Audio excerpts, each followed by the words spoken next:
जय मसीह की दोस्तों। इस समय मैं परमेश्वर का धन्यवाद करता हूं, जैसा कि मैं हर बार एक नए टॉपिक को लेकर आता हूं। आज भी मैं आपके सामने एक नए टॉपिक को लेकर आया हूं। और आप जानते कि मैं जब प्रभु का वचन या फिर उन बातों को आपके सामने लाता हूं तो केवल नए नियम से ही नहीं लाता, बल्कि पुराने नियम से भी लेकर आता हूं, ताकि इस बात को आप जान लो कि पुराने नियम की जो पूर्ति होती है वो नए नियम में होती है। और पुराना नियम तो एक रिफ्लेक्शन है, लेकिन जो उसकी परिपूर्णता आपको नए नियम में मिलती है। शायद इस विषय के बारे में किसी ने आपके सामने आज तक चर्चा नहीं की होगी। मैं तो ये कहता हूं कि शायद आप पहली बार ही इस चर्चा को आप सुनोगे, क्योंकि ये विषय मैं बताना चाहता हूं कि सच में परमेश्वर के पुत्र कौन हैं। यानी कि परमेश्वर के पुत्र कौन, ये सुनकर आपको ऐसा लग रहा होगा कि तो हम कई बार सुन चुके हैं, लेकिन मैं आपको बताना चाहता हूं आज अब्राहम के विषय में, मैं बताना चाहता हूं मूसा के विषय में, मैं बताना चाहता हूं इसहाक के विषय में, याकूब के विषय में, दाऊद के विषय में, पुराने नियम के जितने भी प्रभु के दास थे उन सब के विषय में है। मैं आपको यह बताना चाहता हूं उन लोगों को पुत्र होने का अधिकार प्राप्त नहीं हुआ था, क्योंकि उन्होंने अपने समय में उन्होंने परमेश्वर को पिता करके प्रार्थना नहीं की। अभी तक भी उस रिश्ते को वो लोग नहीं समझ पाए थे। हाँ, वो प्रभु के दास थे, हाँ वो परमेश्वर के जन थे, हाँ उनको चुन लिया गया था उसकी सेवकाई के लिए। ये बात बिल्कुल पक्की है, 100%, 100%। मैं ये नहीं कहता कि जो प्रभु के दास थे अनवर्थी थे या फिर योग्य नहीं थे परमेश्वर के। योग्य तो कोई नहीं, यशाया भी कहता है कि मैं योग्य नहीं, लेकिन परमेश्वर ने कहा कि अब तुझे मैंने शुद्ध किया, तेरी मुंह को, तेरे होठों को छुआ है, अब अपने आप को अशुद्ध मत कह। जब एलिया को परमेश्वर ने अद्भुत रीति से चुना था तो एलिया ये कहने लगा था कि प्रभु मैं अकेला ही बचाऊं, लेकिन प्रभु कहता है नहीं, और भी है जो बचे हुए हैं, क्योंकि परमेश्वर ने औरों को भी बचाया था। वास्तव में सच्चाई ये है कि बहुत सारे लोग आज इस बात को मान बैठते कि मैं सही हूं, अन्य सारे लोग गलत हैं। हर एक व्यक्ति जब प्रचार करता है तो उसको यह महसूस होता है कि मैं सही हूं, मैं जो कह रहा हूं वो सही है, स्टिक है, लेकिन जो दूसरा व्यक्ति है वो गलत है। और एक प्रभु का जो दास है, जिसको रियली मैन ऑफ गॉड है, जो परमेश्वर के नजदीक रहने वाला व्यक्ति है, वो भी कई बार ये सोचता है कि मैं अकेला ही बच गया हूं। उसको भी मालूम नहीं होता, क्योंकि सारी बातों को, रहस्य की बातों को प्रभु का दास नहीं समझ पाता है, बल्कि परमेश्वर ही है जो उस पर जाहिर करता है, और परमेश्वर सब बातों को जानता है। जैसा कि एलिया को मालूम ही नहीं था कि कितने लोग बचाए गए, वो कहता है मैं अकेला बचाऊं, लेकिन परमेश्वर कहता है नहीं, और भी बचाए गए हैं। परमेश्वर के लोग हैं, लेकिन कुछ बातों को अभी भी वो नहीं जानते हैं। अब मैं आपको यहां पर इस टॉपिक को शुरू करना चाहता हूं, जिस टॉपिक के लिए मैं आपके सामने आया हूं, और बहुत सारे इस टॉपिक को सुनकर इस वीडियो को शेयर करेंगे और इस बात का गर्व भी करेंगे कि परमेश्वर ने मुझे अपनी संतान बनाया है। आज इस्राएलियों का घमंड टूट चुका है, यहूदियों का घमंड टूट चुका है। याद रखना दोस्तों, आज मैं आपको यही बताना चाहता हूं जो बाइबल हमें सिखाती है। आज क्रिश्चियनों का घमंड भी टूटने जा रहा है।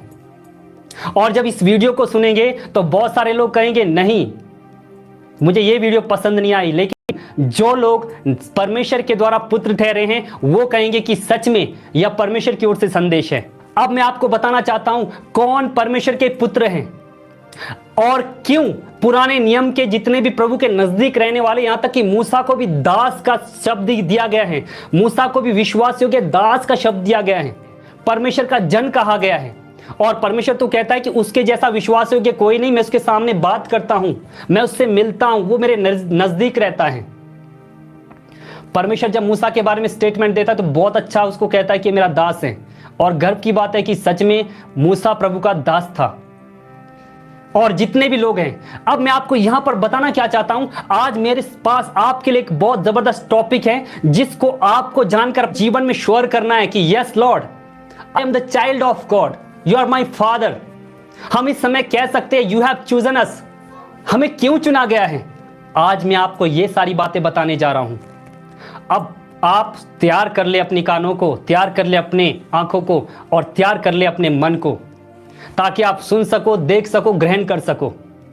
ग्रहण करोगे तो निश्चय बचाए जाओगे। मैं आपको यही बताना चाहता हूं कि परमेश्वर ने इजरायलियों के घमंड को तोड़ दिया। अगर इजरायली लोग कठोर नहीं होते या इजरायली लोगों का मन कठोर नहीं होता, शायद ये सौभाग्य हमें प्राप्त नहीं होता।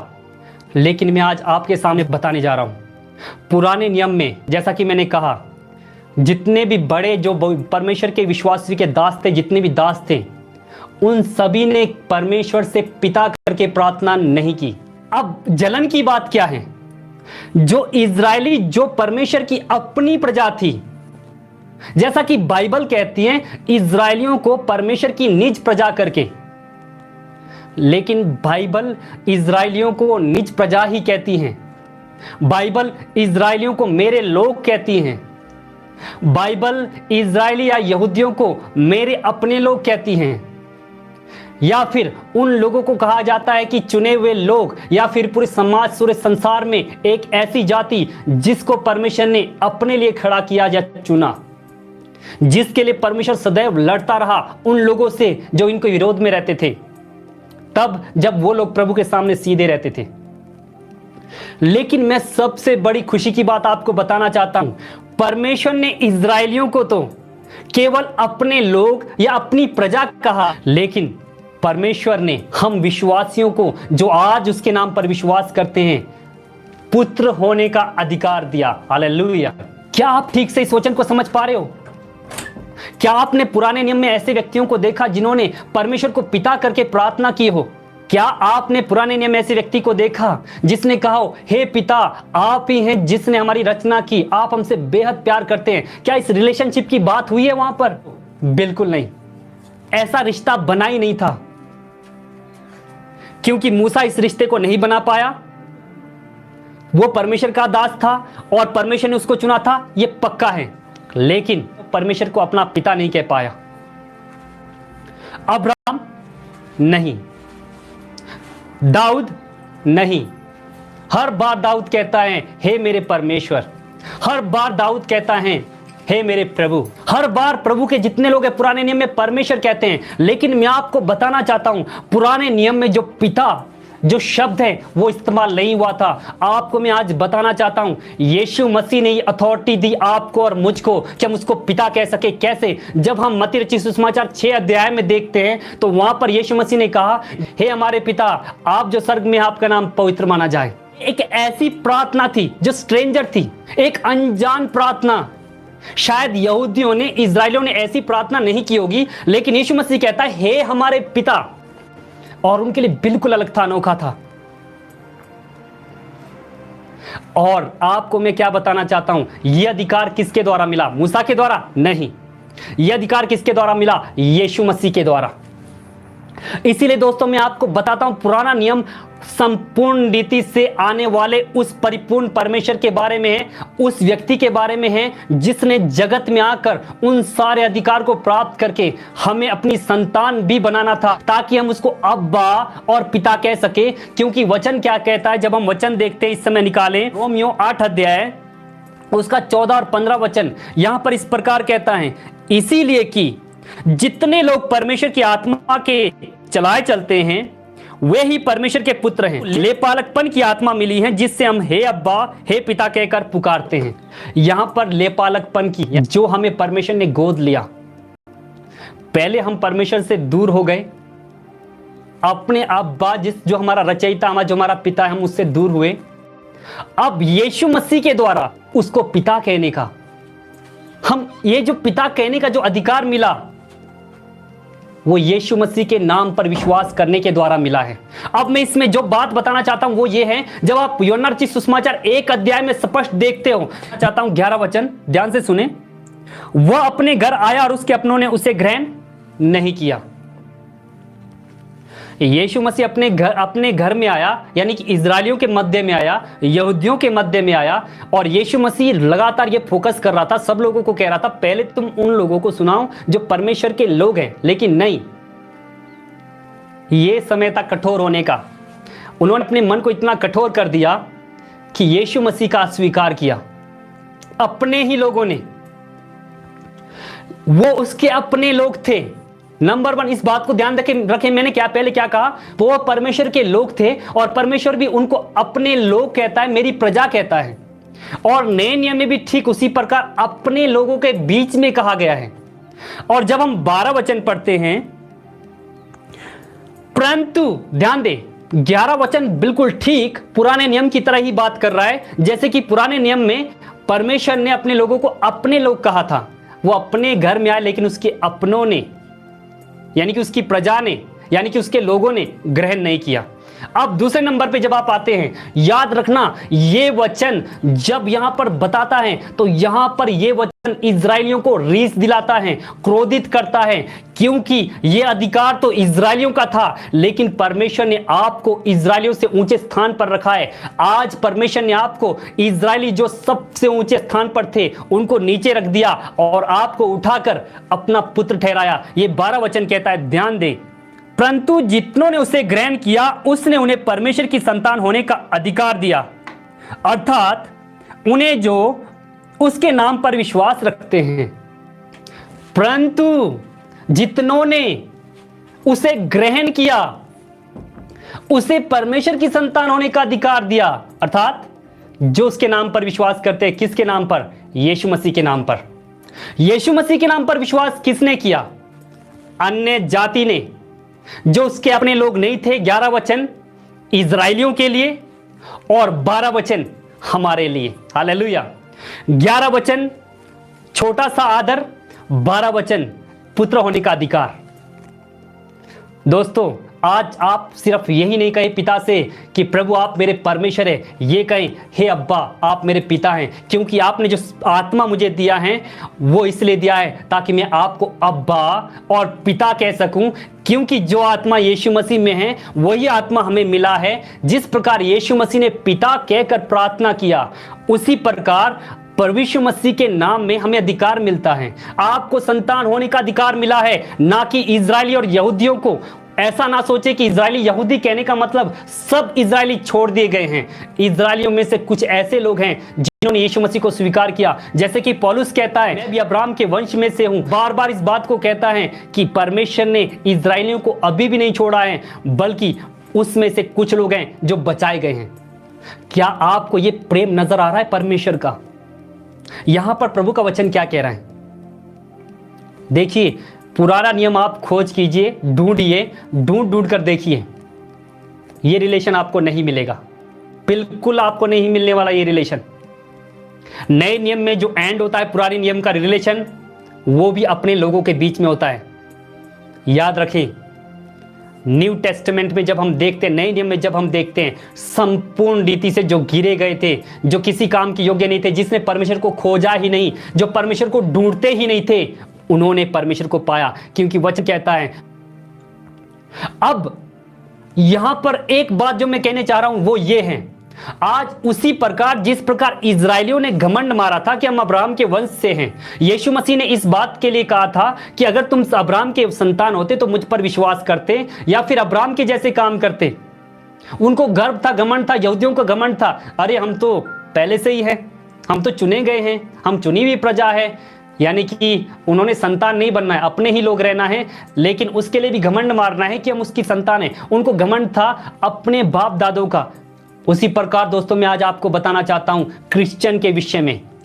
आज जो बाजारों में, गांवों में, गलियों में, प्रार्थनाओं में, सभाओं में अपने आप को क्रिश्चियन क्रिश्चियन क्रिश्चियन कहकर जो बार बार कहता है कि मैं क्रिश्चियन हूं, दोस्तों उसी प्रकार हैं जैसे कि इजरायली और यहूदी ने उस अधिकार को खो दिया जो परमेश्वर ने पुत्र होने का अधिकार दिया।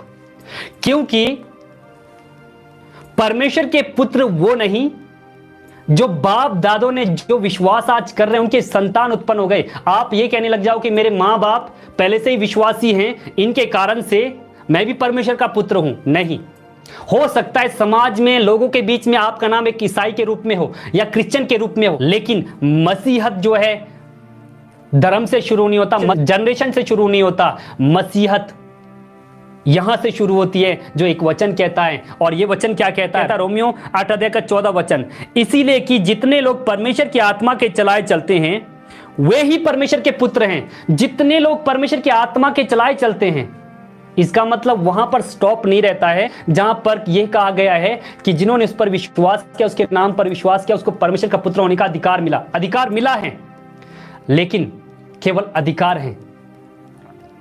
उदाहरण के लिए, आपको किसी काम का अधिकार मिल चुका है, आपकी लापरवाही से, अपनी मर्जी करने से आप उस अधिकार को खो सकते हैं।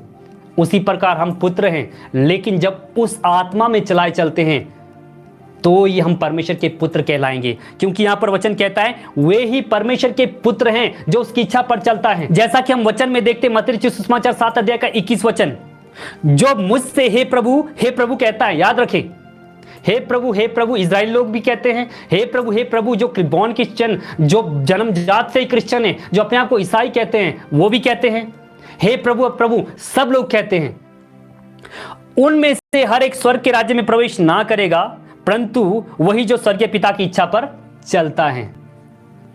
दोस्तों, स्वर्गीय पिता की इच्छा पर चलना, पवित्र आत्मा के चलाए चलना, ये बातें सबूत देती हैं, हमारा प्रूफ करती है कि हम परमेश्वर की संतान हैं। यीशु मसीह जिस प्रकार पवित्रताई में चला और परमेश्वर ने उसको अपना पुत्र कहा और कहा कि ये मेरा प्रिय पुत्र है, और यही मैं बताना चाहता हूं, यीशु मसीह आदित्य रूप में, यानी कि उसके जैसा कोई दूसरा नहीं, पहला ऐसा व्यक्ति है जिसने पुत्र होने का अधिकार प्राप्त किया और उसी के द्वारा परमेश्वर की आत्मा की अगुवाई में चला है और जो परिपूर्णता में चला है, उसी ने हमें भी अधिकार दिया कि जब हम उसके नाम पर विश्वास करें तो हम भी उसी की तरह परमेश्वर के पुत्र ठहर सके, हमारी योग्यता के अनुसार नहीं, बल्कि यीशु मसीह को स्वीकार करने के द्वारा, जैसा वो चला था उसकी समानता में चलने के द्वारा।